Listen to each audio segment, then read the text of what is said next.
നാം എല്ലാവരും വിശ്വാസബോധത്തിന്റെ വ്യക്തിഗത സത്വങ്ങൾ.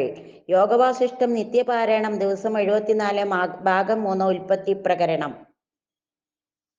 തി ജഗച്ചിദണാവന്തരസ്തി സ്വപ്നപുരം യഥാ തസ്യാപ്യന്തച്ഛിദണ വസ്തേക്ഷപ്യേ കൈകശോ ജഗത്.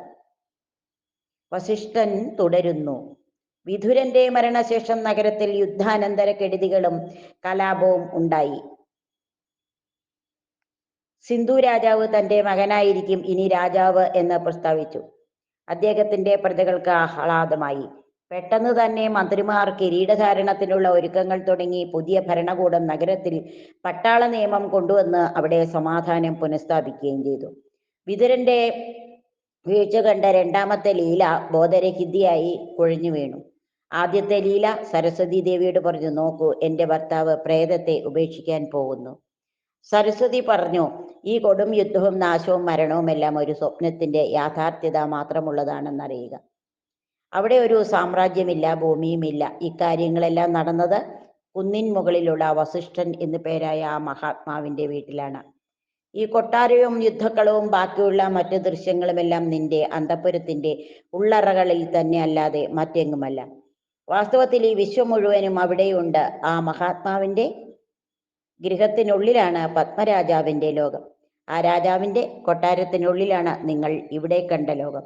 ഇതെല്ലാം വെറും ഭ്രമകൽപ്പന മാത്രം. ഉണ്മയായുള്ളത് ആ സമ്പൂർണ്ണ സത്ത മാത്രം. അതിനെ ഉണ്ടാക്കാനോ നശിപ്പിക്കാനോ ആവില്ല. അജ്ഞാനികൾ വിശ്വപ്രപഞ്ചമായി കണക്കാക്കുന്നത് ആ അനന്താവബോധത്തെയാണ്.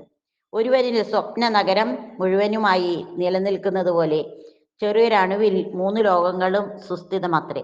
ആ ലോകങ്ങളിലും പരമാണുക്കളുണ്ട്. അവയിലെല്ലാം ത്രിലോകങ്ങളുമുണ്ട്. മോഹാത്സ്യപ്പെട്ടു വീണ ആ ലീല നിന്റെ ഭർത്താവ് പത്മരാജാവിന്റെ ശരീരം കിടത്തിയിട്ടിരിക്കുന്ന ലോകത്തിലാണ് ഇപ്പോൾ. ലീല ചോദിച്ചു, ദേവി, എങ്ങനെയാണ് അവൾ അവിടേക്ക് നേരത്തെ എത്തിച്ചേർന്നത്?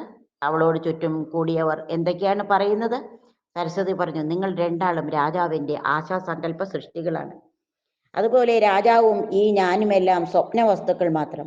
ഈ സത്യം അറിയുന്നവൻ വിഷയവസ്തുക്കൾക്ക് വേണ്ടിയുള്ള അന്വേഷണം ഉപേക്ഷിക്കുന്നു. അനന്താവബോധത്തിൽ നാം സങ്കല്പത്തിൽ പരസ്പരം സൃഷ്ടിക്കുകയാണ്. യുവതിയായ മറ്റേ ലീല നീ തന്നെയാണ്.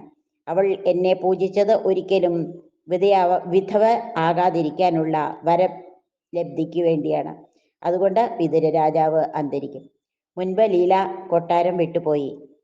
പ്രിയപ്പെട്ടവളെ, നിങ്ങളെല്ലാവരും വിശ്വാസാവബോധത്തിന്റെ വ്യക്തിഗത സത്വങ്ങളാണ്. ഞാനാണ് വിശ്വാസാവബോധം. ഞാനാണ് ഇതെല്ലാം സാധ്യമാക്കുന്നത്.